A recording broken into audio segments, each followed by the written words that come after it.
बिस्मिल्लाहिर्रहमानिर्रहीम। अस्सलाम वालेकुम नाज़रीन। सबसे पहले तो आप सबको जश्न आज़ादी मुबारक। आज 14 अगस्त है और आज ही के दिन पाकिस्तान जो है वो बरतानिया के जो एक हुक्मरानी थी जहाँ पर उसके तसल्लुत से आज़ादी मिली थी। और दूसरा जो सबसे अहम हमारा आज एजाज़ुल हक साहब टॉपिक है, चीफ़ साहब जा रहे हैं, आर्मी चीफ़ साहब 16 अगस्त को सऊदी अरब। तो पाकिस्तान और सऊदी अरब के जो ताल्लुकात हैं उनके हवाले से आज हम चाहते हैं कि हम बात करें। सऊदी अरब ने हमेशा पाकिस्तान की मुश्किल वक्त में हमेशा साथ दिया और उम्मत मुस्लिमा का जितना भी मरकज़ व महवर है वो सऊदी अरब है। तो इसके ऊपर आज हम बात करेंगे। बिस्मिल्लाहिर्रहमानिर्रहीम। सबसे पहले तो आपका शुक्रिया। जश्न आज़ादी की भी मुबारकबाद सब दोस्तों को। बड़ी खुशी है, आज हमारा जश्न आज़ादी है और गाने बजाने के अलावा ज़रा थोड़ा सा सोचना चाहिए कि इस मुल्क को हासिल करने के लिए कितनी मुश्किलात का सामना करना पड़ा और कितनी कुर्बानियाँ देकर ये मुल्क हासिल हुआ, और क्या जो इस मुल्क ने हमें दिया क्या हम इस मुल्क को वापस कर सके कि नहीं कर सके। तो ये एक लम्हा फ़िक्रिया है जिस पे मैं समझता हूँ कि गौर करना चाहिए जी, क्योंकि हमारी जनरेशन को तो ऐसा फिर भी पता है जी, क्योंकि हम अपने बुज़ुर्गों से, ख़ास तौर पे वो जो माइग्रेट करके पाकिस्तान आए, जिन्होंने हिजरत की, जो हिंदुस्तान में थे, जिन्होंने वो मुश्किलात का सामना किया, कुर्बानियाँ दी, माँ बेटे से बिछड़ गई, बिल्कुल। और बहुत सारे ऐसे ख़ानदान हैं ऐसे ख़ानदान थे जो अलग अलग होकर पाकिस्तान आए और फिर किसी को ये कोई पता नहीं था, अपनी सारा जायदाद, अपनी हवेलियाँ छोड़ कर सब कुछ छोड़ दिया कि हम कहाँ पर जाएंगे। तो मैं अपनी दादी से, अपने चचा से, अपनी फूफियों से ये सारे किस्से सुना करते थे हम। अच्छा, छोटे होते ना हमें, मतलब तो एक वो जज्बा पाकिस्तान से मोहब्बत का पैदा होता था। अब ये हमारे बाद की जनरेशन है क्योंकि हम पाकिस्तान बनने के बाद पैदा हुए, तो वो जज्बा हम ट्रांसफ़र नहीं कर सके अपने बच्चों के अंदर। जी, जी, तो फिर वो जो कुछ सोशल मीडिया पे देखते हैं, ग्लोबली देखते हैं, वो उस पर इन्हिसार करते हैं और फिर पाकिस्तान किस मकसद के लिए बना, पाकिस्तान का मतलब क्या, ला इलाहा इल्लल्लाह मुहम्मद रसूलुल्लाह के नारे पर बना, आपको पता है जी, कि और एक ही नज़रिया था और कायद आज़म मोहम्मद अली जिन्ना ने बड़े वाज़े अल्फाज में ये कह दिया था। और क्या लीडर थे माशाल्लाह। जी, जी, मैं समझता कोई मैच नहीं था और चुने गए थे लीडरशिप के लिए इस खित्ते की, और उस अपनी तमाम बीमारी के बावजूद उन्होंने पाकिस्तान हासिल किया और आखिरी सांस तक वो लगे रहे कि काश हम उन मामलात को आगे लेकर उसी तरह लेकिन से एजाज़ुल हक साहब, जहाँ एक बात बहुत ज़रूरी है कि जिस मकसद के लिए पाकिस्तान बनाया गया था, 20 लाख लोगों ने जाने, माल, इज़्ज़त, आबरू सब कुछ कुर्बान कर दिया इस मुल्क के लिए, और वो था कि एक मुसलमानों का अलग मुल्क होगा, एक रियासत होगी और जहाँ पर एक इस्लामी निज़ाम होगा, इस्लामी कवानीन होंगे। यही मकसद था, दो कौमी नज़रिया जो था। लेकिन आज भी इंतहाई अफसोस के साथ वही अंग्रेज़ का जो घिसा पिटा फरसुदा जो आइन है उसके तहत हमारी रियासत चल रही है।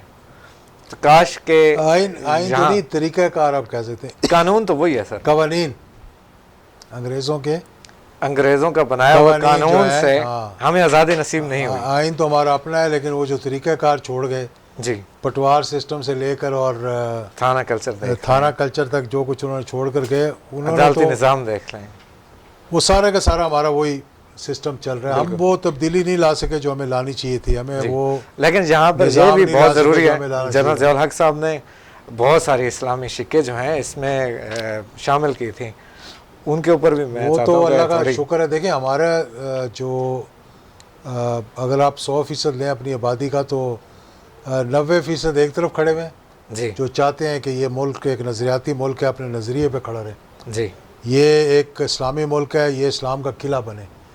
एक सेकुलर माइंड भी सामने आया है जी, जी, और वो सेकुलर ये चाहते हैं जी कि पाकिस्तान तो बना किसी नज़रिए पे नहीं बना था, ये तो इकनॉमिकली मुश्किलात थी वहाँ, तो हमने कहा कि ये एक अलग पाकिस्तान बना लें और हिंदू की ग़ुलामी से निकला जाए।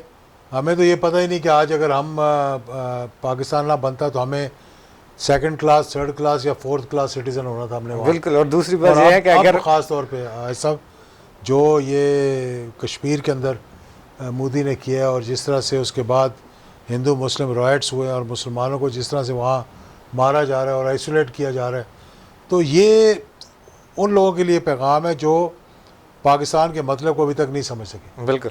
और दूसरी बात ये सबसे अहम है कि क़ायद आज़म मोहम्मद अली जिन्ना साहब को अंग्रेज़ों ने बहुत बार यानी 5 बार तकरीबन उनको रिश्वत देने की कोशिश की। बतौर जज उन्होंने कहा हम आपको लगा देते हैं, एडवोकेट जनरल लगा देते हैं, आपको जनाब गवर्नर बना देते हैं। आप आखिर में गांधी के ज़रिए अंग्रेज़ों ने यह कहा कि आपको मुत्तहिदा हिंदुस्तान का वज़ीर आज़म बना देते हैं। बिल्कुल। ये तो अगर ये नज़रियाती स्टेट ना होती तो क़ायद आज़म साहब कबूल कर लेते शायद, बिल्कुल बिल्कुल। और वो अगर वज़ीर आज़म बन जाते। उनको किसी किस्म का लालच होता तो जी। लाज़मी बात है और कर उन्होंने लेते। गवर्नर जनरल का जो हलफ दिया था वो यही दिया था कि मैं नहीं पाकिस्तान का वफादार हूँ, वफादार हूँ। बिल्कुल मैं सही बात। बरतानिया ताज बरतानिया का वफादार तो नहीं हूँ। अल्हम्दुलिल्लाह ये दिन आते हैं चले जाते हैं। हमें एक पैगाम देना चाहिए अपनी आने वाली नस्लों को।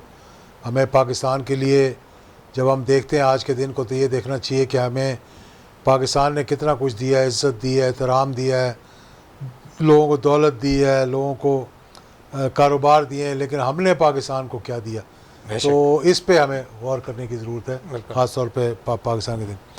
अब बात हो रही थी सऊदी पाकिस्तान रिलेशंस की। जी तो ये सारी कंट्रोवर्सी शुरू हुई है। एक हमारे वज़ीर ख़ारजा साहब का एक बयान जी चल पड़ा और हो सकता है उन्होंने जज्बात में आगे वो बयान दे दिया हो, और मेरा ख़्याल है कि उन्होंने जज्बात में आगे दिया होगा, क्योंकि देखिए इस बात पे तो बहुत सी मायूसी फैली हुई है कि OIC जो है वो अब वो काबिल एहतराम क्या काबिल कदर भी क्या मैं कहूँ कि एक अमली तौर पे क्या वो अदारा इस काबिल है कि वो अमली तौर पर मुसलमानों के मसाइल को आगे लेकर चल सके कि ना चल सके। देखिए ये नेहरू, नासिर और सेकारों ने एक नॉन अलाइंड मूवमेंट शुरू की थी पहले। जी। तो मैं थोड़ा सा इस पस मंज़र में इसलिए जाना चाहता हूँ कि उस नॉन अलाइंड के हम भी जब बाईपोलर वर्ल्ड होता था, दो सुपर पावर्स होती थी, तकरीबन चाइना तो उस वक्त नहीं था, तो कुछ ममालिक जो चाह रहे थे कि हम किसी सुपर पावर की गोद में ना बैठें, तो हम एक नॉन अलाइंड यानी अपने आप को इंडिपेंडेंट हैसियत अपनी रखें, और उसके अंदर बहुत से लोग शामिल हुए। इसी के होते होते मुसलमानों को भी ये शौक़ चढ़ा और उन्होंने कहा कि जी हम क्यों ना एक अपनी तंजीम बनाएं, जिस तरह एक नॉन अलाइंड समिट है, एक मुस्लिम उम्मा के लिए एक तंजीम बनाएं। और इस OIC की बुनियाद रखी गई रबात मोरक्को के अंदर 1960s की बात है, मतलब 68-69 जो है अयूब खान के जाने के बाद। जी। तो जब ये रबात में मीटिंग हुई तो पाकिस्तान की को रिप्रेजेंट कर रहे थे याह्या खान, उस वक्त वो सदर थे पाकिस्तान के। तो बहुत से इस्लामी ममालिक थे, उनको नहीं इस खित्ते की डायनामिक्स का पता था, उसको पाकिस्तान हिंदुस्तान के रिलेशंस का नहीं पता था, उनको नहीं पता था कि 48 में 65 में पाकिस्तान हिंदुस्तान जो है उनकी जंग हो चुकी है। तो हिंदुस्तान ने बड़े तरीके से मनूवर करके तो कोशिश की कि मुसलमानों की आबादी के तनासब से जो हिंदुस्तान के अंदर है कि बहुत से जो इस्लामी ममालिक हैं उनसे उनकी पॉपुलेशन ज़्यादा है हिंदुस्तान में जो मुसलमानों की है, तो उन्होंने उधर बिल्कुल शमूलियत के लिए उनको दावतनामा भी चला गया और वहाँ पहुँच गए। तो याह्या खान की और चीज़ें तो हम उनके मुखालिफ बोलते रहते हैं लोग कि पाकिस्तान दो लख्त हो गया याह्या खान के होते हुए, और जो उसको सियासी सहूलतकार बने उनका भी सबको मालूम है, हमें ज़िक्र अब करने की ज़रूरत नहीं है। लेकिन याह्या खान ने वहाँ स्टैंड लिया कि ये नहीं हो सकता कि इस फोरम पर हमारे दुश्मन जो है वो आकर बैठे, कि कश्मीर का तनाज़ा चल रहा था और 60s के अंदर, और उसके बाद उन्होंने कहा कि ये नहीं हो सकता कि मुस्लिम ममालिक का प्लेटफॉर्म और उस पर हिंदुस्तान आगे बैठे। और उन्होंने इतना स्टैंड लिया कि उन्होंने कहा मैं अपने डेलीगेशन को वापस लेके जाऊँगा। जनरल जायजा है जी, जनरल जायजा ने, मतलब ये बात भी रिकॉर्ड पे आनी चाहिए। तो फिर तमाम जो कॉन्फ्रेंस के इनेकाद कर रहे थे वो वहाँ से उन्होंने हिंदुस्तान को की एंट्री को पाबंदी लगा दी। उन्होंने कहा जी आप अपना डेलीगेशन लेकर वापस चले जाएं। फिर ये OIC बना और इसमें सऊदी अरेबिया का एक बहुत अहम किरदार रहा है, क्योंकि पैसे सारे सऊदी अरेबिया ने दिए। हर मुल्क के तनासब से पॉपुलेशन के हिसाब से 1% जो है कंट्रीब्यूशन देनी थी उन्होंने OIC को, लेकिन ज़्यादातर जो खदमात हैं वो सऊदी अरेबिया की थी, चाहे नॉन अलाइंड के अलावा ये OIC के अंदर। फिर OIC ने कुछ थोड़ा बहुत आवाज़ भी उठाई, किरदार भी अदा किया जी हर हवाले से, लेकिन आहिस्ता आहिस्ता आहिस्ता आहिस्ता जब मुस्लिम उम्मा के ऊपर बैरूनी यानी कि प्रेशर आना शुरू हुआ और अमेरिका ने इराक़ में जंग शुरू कर दी, अफ़गानिस्तान में जंग शुरू कर दी, तो उसके साथ साथ ही मुस्लिम जो ममालिक थे वो भी तकसीम होना शुरू हो गया। और OIC का किरदार इसलिए क्योंकि जब आप इकट्ठे नहीं हैं तो फिर OIC का किरदार भी बहुत कमज़ोर हो गया। ईरान इराक़ की लड़ाई के दौरान मुझे याद है कि जनरल ज़िया-उल-हक शहीद और सिक्को टोरे जो नाइजीरिया के सदर थे वो उसको लीड कर रहे थे। एक डेलीगेशन भेजा गया उन्होंने कि ईरान और इराक़ के दरमियान सुलह करवाई जाए और इस जंग बंदी को बंद करवाया जाए, क्योंकि 10 लाख से ज़्यादा लोग जो है वो शहीद हो गए थे। तो उसमें भी एक बड़ा किरदार OIC का था, उस जंग बंदी को जो ईरान और इराक़ की सुलह हुई। इसके बावजूद कि सऊदी अरेबिया और कुछ अरब ममालिक के ईरान से ताल्लुकात अच्छे नहीं थे, लेकिन OIC के प्लेटफॉर्म से ये किरदार अदा किया गया। फिर एक स्टेज आई जब इजिप्ट ने इज़राइल के साथ ताल्लुकात बढ़ाए तो इजिप्ट को OIC से निकाल दिया गया। तो फिर वो कैसाब्लांका की तकरीर, अगर उसका कुछ हिस्सा आप दिखा सकें, उसको डब भी करेंगे उर्दू में, जनरल ज़िया-उल-हक शहीद की, आपने देखी होगी या नहीं है तो वो आप थोड़ी सी दिखा भी सकते हैं। तो वहाँ जो उन्होंने स्पीच की उसमें उन्होंने कहा कि ये इजिप्ट को वापस लेकर आएँ और डेलीगेशन भेजें ईरान, ताकि ईरान को भी अगर आना चाहें तो आ जाएं, क्योंकि हमें तमाम भाइयों को साथ लेकर चलना है। तो ये किरदार उम्मा को इकट्ठा रखने का OIC जो है वो करता रहा। लेकिन अब ये कश्मीर का तनाज़ा जब से आया है तो लाज़मी बात है पाकिस्तान के थोड़े एहसास मामलात हो गए हैं कि हम बेबसी के साथ ये सारा तमाशा देख रहे हैं। और इसी दौरान हमने देखा कि एक तरफ मोदी ने वहाँ पर पैलेट्स इस्तेमाल किए, केमिकल इस्तेमाल किए, लोगों को अंधा किया, इस किस्म की रियासती दहशत गर्दी की जिसकी मिसाल शायद दुनिया में ना मिलती हो। तो आप और एक साल से तकरीबन 5 अगस्त टू 5 अगस्त पूरा लॉकडाउन रहा है, वहाँ कर्फ्यू रहा है। तो ये हमारे जज्बात थे जिस पे शाह महमूद कुरैशी ने बात कर दी। लेकिन आप देखें कि पाकिस्तान सऊदी अरेबिया के ताल्लुकात कितने दरीना और पुराने हैं, 1948 से लेकर।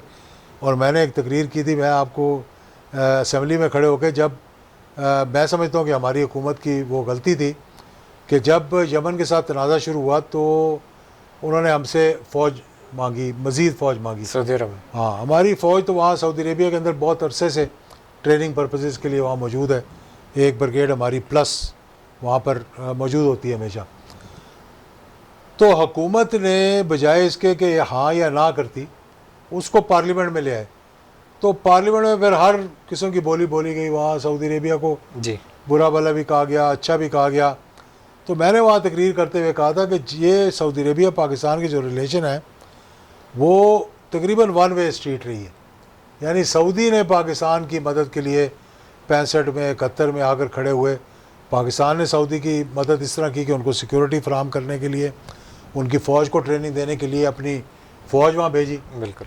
और फिर जब भी सऊदी अरेबिया पे भी मुश्किल वक्त आया, जैसे 1979 पर खाना काबर पर हमला हुआ था, तो पाकिस्तान के कमांडोज वहाँ बिल्कुल गए।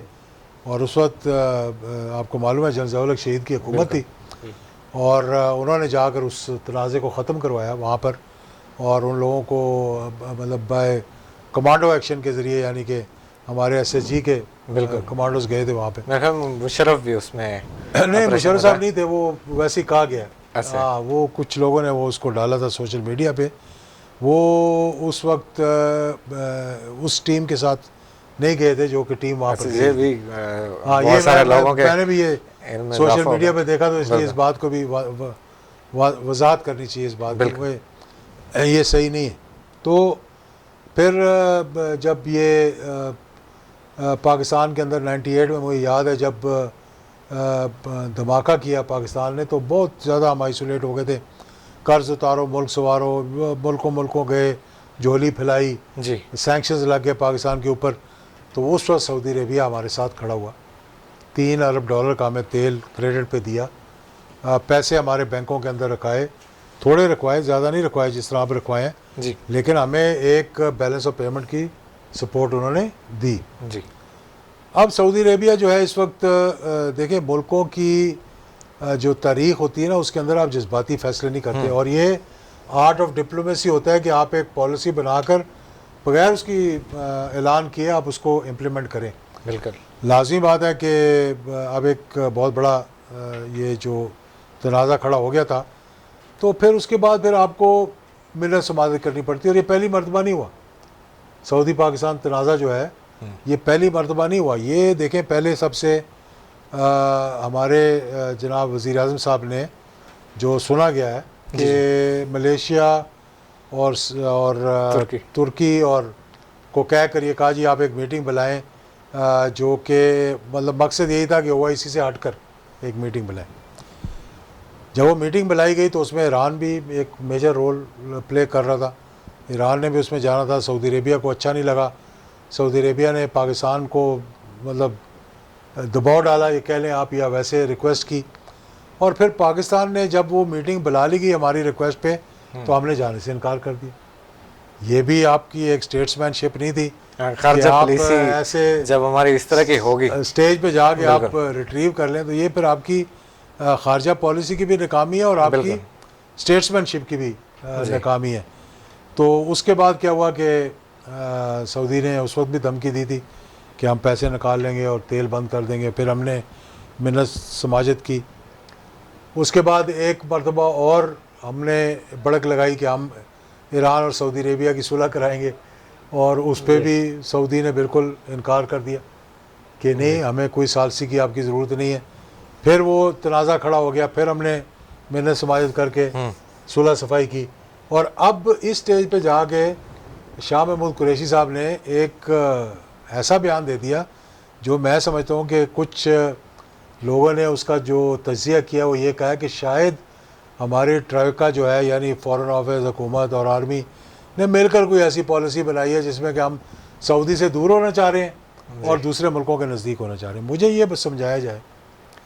पहली बात तो ये है कि सऊदी के साथ जो हमारे ताल्लुकात हैं, मैं पहले जिक्र कर चुका हूँ कि बार बार आप इस स्टेज पे अपने आप को ले आते हैं कि फिर आपको मिन्नतें करनी पड़ जाती हैं। बिल्कुल। अब ये चीफ ऑफ आर्मी स्टाफ का दौरा था, मैंने इस बात का जिक्र पहले भी किया, और वो जा रहे थे और उनके जाने से पहले ये बयान दे दिया गया। और ये दौरा भी मेरा ख्याल है कि पहले एक आधी मरतबा नहीं हो सका कोरोना की वजह से, और फिर किंग सलमान जो थे वो तबीयत ख़राब थी। तो अब ये अल्लाह अल्लाह करके ये दौरा आया, और एक अच्छी पेशरफ्त थी कि थोड़ी सी जाके वहाँ आइस ब्रेक होती है, सारा कुछ होता।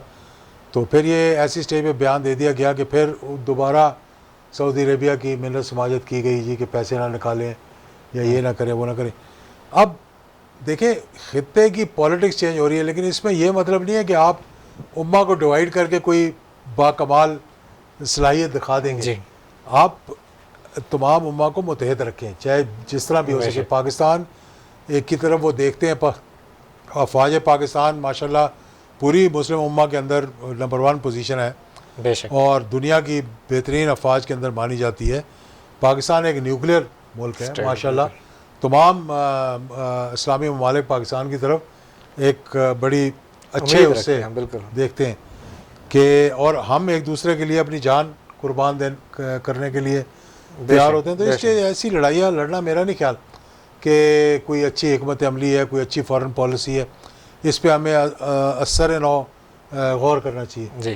फिर एक और डेवलपमेंट खत्े के अंदर हो गया। अच्छा, मैं ये कहूँ कि अब जैसे ही ये बात शाह महमूद कुरैशी साहब ने की और उसकी जो तरदीद ने की, एक अल्फाज में नरम तरीके से उन्होंने कह दिया कि नहीं मेरा ये मतलब नहीं था, ये मतलब था, लेकिन उसका नतीजा ये निकला कि आपने जो है वो हमारे जो तज्जिया निगार हैं, जो एक्सपर्ट्स हैं, एंकर्स हैं, जो समझते हैं कि हमसे ज़्यादा ना कोई खारजा पॉलिसी को जानता है, ना कोई दफा को जानता है, जी। ना कोई कश्मीर को जानता है, ना कोई हिंदुस्तान को जानता है। तो दे मार और 4.5 उन्होंने फिर क्या किया कि जनाब वो तज्जिए शुरू कर दिए कि हम सऊदी से अलग हो जाएंगे और $1 अरब वापस कर दिया है और हम एक नई अलाइनमेंट में जा रहे हैं। भाई आपने क्यों अमेरिका को नाराज़ करना है, क्यों सऊदी को नाराज़ करना है? चीन हमारा दोस्त है, हमारी फॉरेन पॉलिसी की कॉर्नर स्टोन है, जो कह लें कि वो चीन है और उसके बाद सऊदी अरेबिया हमारा भाइयों जैसा दोस्त है। ये माजी के अंदर भी तनाज़ात जो है खड़े होते रहे, लेकिन उसका ये मतलब नहीं था कि हम जो है वो इस स्टेज पे चले जाएं कि जहाँ ताल्लुकात ही हम ख़राब कर दें। अब एक नई डेवलपमेंट जो हो गई है आय साहब जी जी कि ट्रंप साहब ने कल बड़ा इसराइल वाले एक ट्विटर पे डाला और एक एग्रीमेंट साइन कर लिया है कि यूएई जो है उसके ताल्लुकात बहाल कर रहे हैं और अमन मायदा किया उन्होंने। पहली बात तो यूएई की कोई जंग ही नहीं थी इसराइल के साथ। हाँ बिल्कुल। हाँ लड़ाई तो इजिप्ट के साथ हुई है, सनाई का बॉर्डर लगता है, वेस्ट बैंक जो है वो जॉर्डन का लगता है, उनकी लड़ाई है, वो अमन जी करें या जंग करें मतलब वो साथ उनका बॉर्डर लगता है, बिल्कुल। हमें उनकी सपोर्ट करनी चाहिए थी। यहाँ पर भी मैं समझता हूँ कि ओआईसी का एक बहुत बड़ा फेलियर हुआ, जिसकी वजह से मैं समझता हूँ कि ओआईसी अब मज़ीद जो है वो नाकामी की तरफ जाएगी। मैं ये कहूँगा जी कि यूएई ने एक आइसोलेशन में तो मायदा नहीं किया।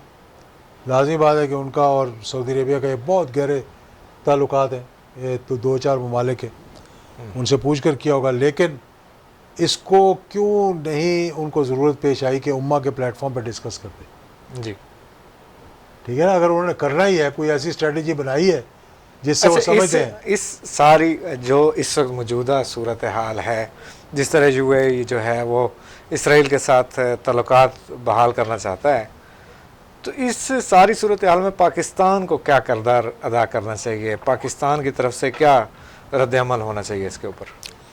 देखिए इस पर कोई इतना शदीद या सख्त रद्द-ए-अमल देने की ज़रूरत नहीं है, पहली बात, क्योंकि अभी देखना है कि ये ऊँट किस करवट बैठता है।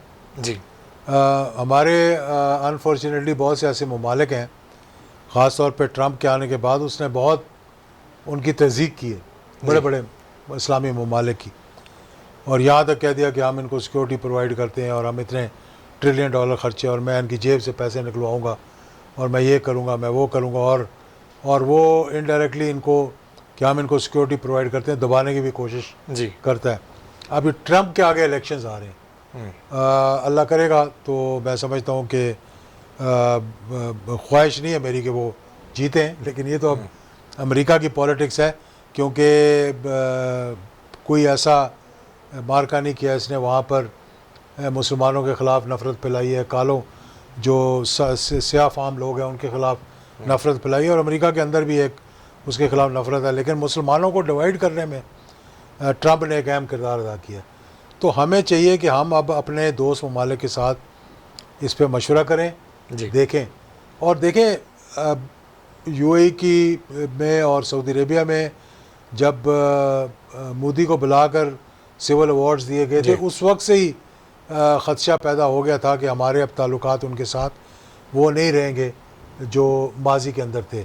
मुझे मालूम है कि जब मेरे वालिद सदर थे तो मुझे यूएई के बहुत सीनियर उस वक्त एक रॉयल फैमिली के जी यानी करते धरते थे और सब कुछ करते धरते वही थे। उन्होंने मुझे कहा था कि यार जनरल साहब को आप पैगाम देना हमारा कि हमारे होते हुए, यानी उसने कहा मेरे होते हुए कभी ऐसा नहीं होगा कि मैं हिंदुस्तान के वज़ीर आज़म को यहाँ आने दूँ, और नहीं आने दिया, नहीं आने दिया वहाँ पर। और अब ये हालत हो गई थी कि वहाँ पर अवार्ड दिए जाए, है जी, अवार्ड दिए जाए, अवार्ड दिए गए, फिर मंदिर बने वहाँ पर, पता नहीं क्या कुछ हो गया, जो एक दुख हुआ हमें कि हमारे उनके साथ बहुत, शेख जायद के साथ हमारे बहुत अच्छे ताल्लुकात थे, शेख राशिद के साथ हमारे बहुत अच्छे ताल्लुकात थे, और पाकिस्तान के साथ इतनी शदीद मोहब्बत करते थे कि उसका इजहार करना बड़ा नामुमकिन है, बड़ा मुश्किल है। इसी तरह किंग फैसल जी से लेकर किंग खालिद, मेरा ज़ाती तजर्बा मैं आपको बता रहा हूँ, किंग खालिद के साथ रहा, किंग फाद के साथ रहा, किंग अब्दुल्ला के साथ रहा, उनकी पाकिस्तान के लिए मोहब्बत, और उनकी मैं तो इस तरह से देखता था ना कि जब भी मैं उनको मिलने के लिए गया हूँ उन्होंने जनाब कहा पाकिस्तान के लिए हमारी जान भी हाजिर है। ये मैंने अपने कानों से सुना हुआ है।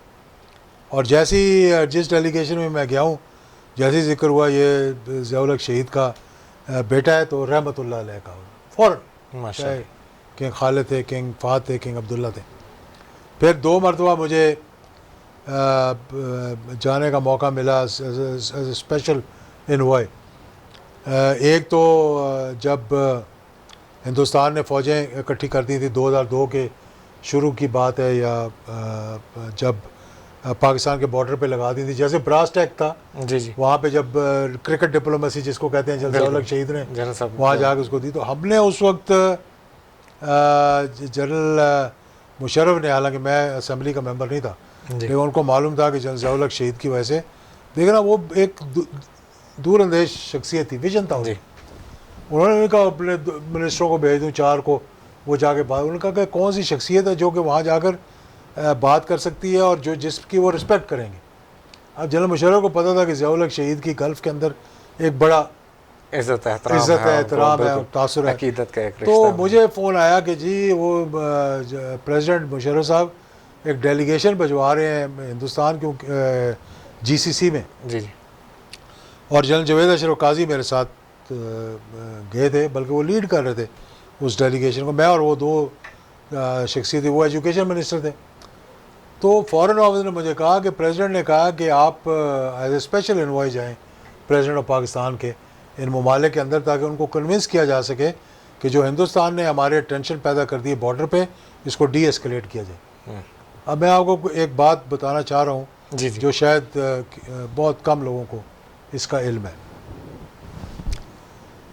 ये वो ज़माना था जब किंग फाहद की सेहत ठीक नहीं थी, जी और वो दिन में 1 घंटा निकालते थे, और जितने डेलीगेशन जाते थे ना, 1900, 2000, 2100 सारी दुनिया से, जी वो अपना फॉरेन मिनिस्टर से, क्राउन प्रिंस से मुलाकात के बाद कॉल ऑन करते थे उन पे, जैसे कि हमने जाके लेटर उनको दिया, उनकी सेहत ठीक नहीं थी। और मैं और जनरल जवेद अशरफ काजी साहब थे, 3-3 मिनट की हर डेलीगेशन की मीटिंग्स होती थी उनके साथ। ठीक है। और अगले दिन हमारी सुबह शेख जायद के साथ मीटिंग थी, अब UAE में, और हमने हर हाल में पहुंचना था। और हमने आखिरी फ़्लाइट एमिरेट्स की करवाई हुई थी, अबू धाबी की, जो कि 8 बजे जाती थी, और 6 बजे हमारी मीटिंग का टाइम दिया। तो हमने कहा 1 घंटे में फ़ारग होकर एयरपोर्ट चले जाएंगे।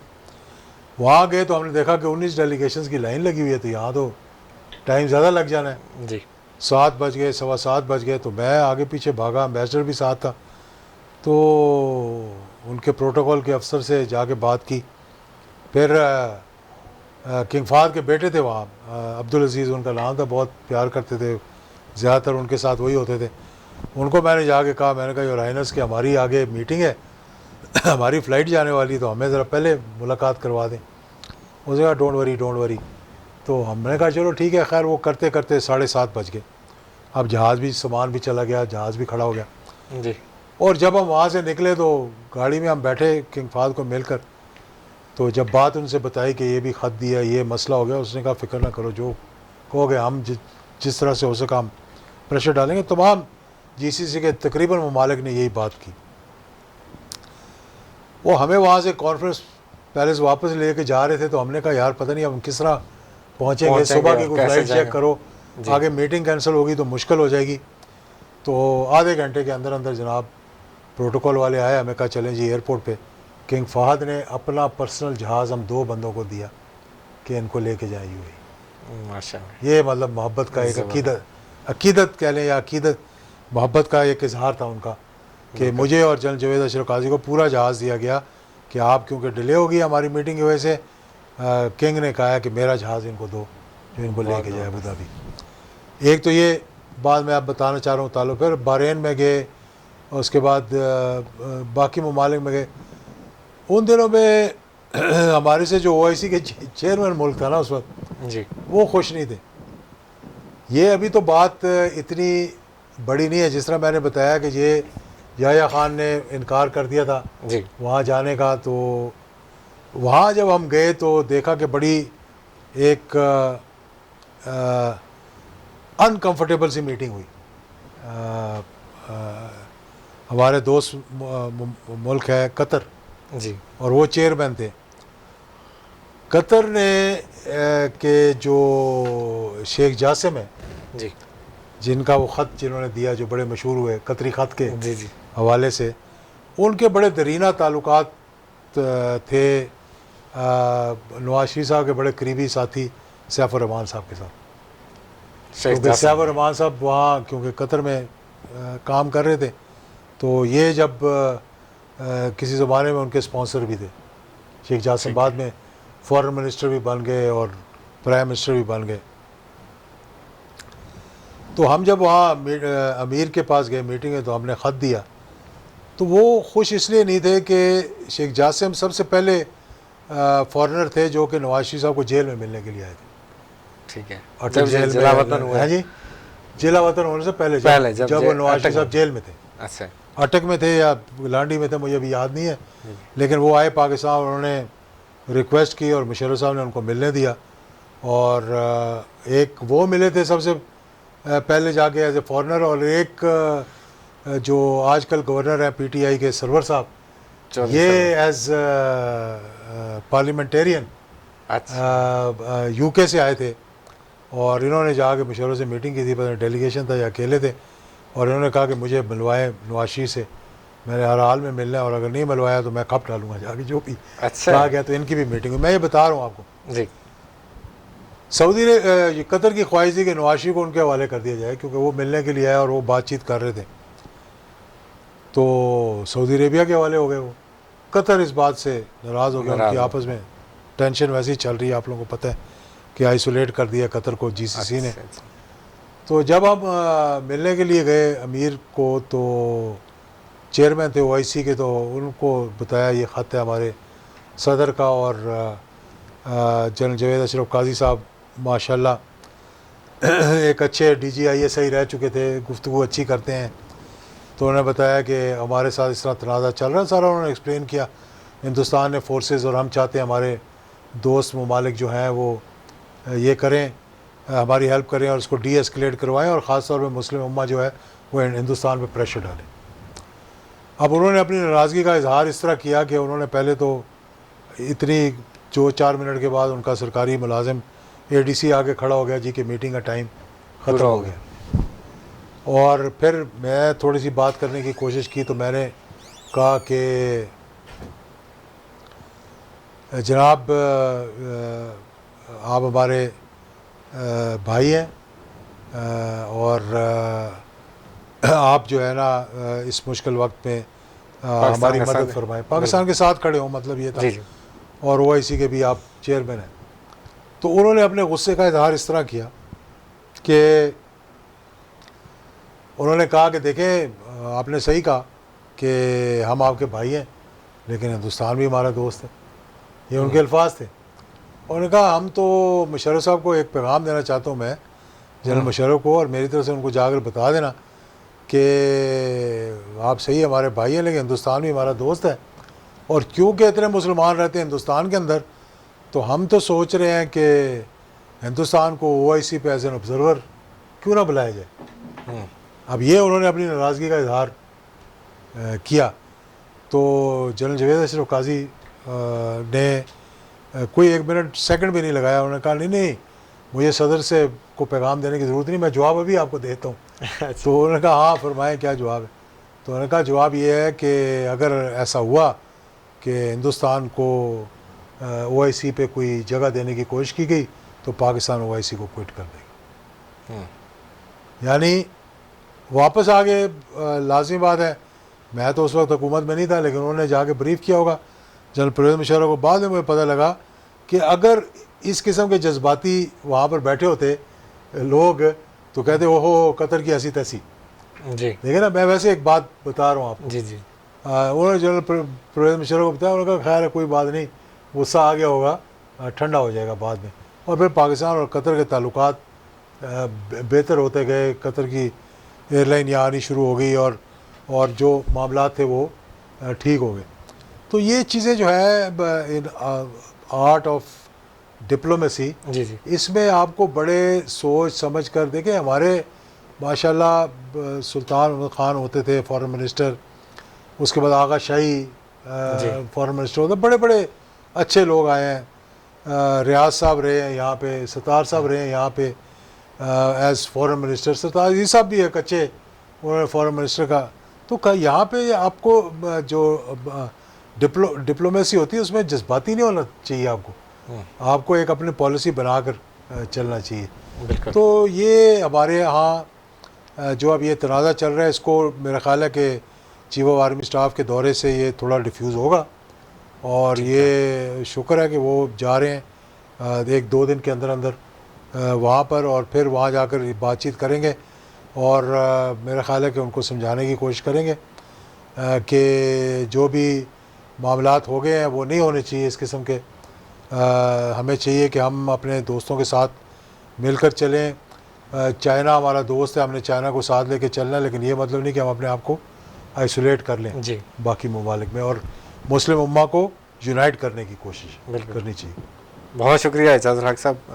इसके बाद नाज़रीन आपसे दरख्वास्त है कि अभी तक अगर हमारा आपने चैनल जो है यूट्यूब चैनल सब्सक्राइब नहीं किया तो इसको सब्सक्राइब ज़रूर कर लें, और घंटी के बटन को भी प्रेस कर दें ताकि हर नई आने वाली वीडियो आपको मिलती रहे। पाकिस्तान जिंदाबाद।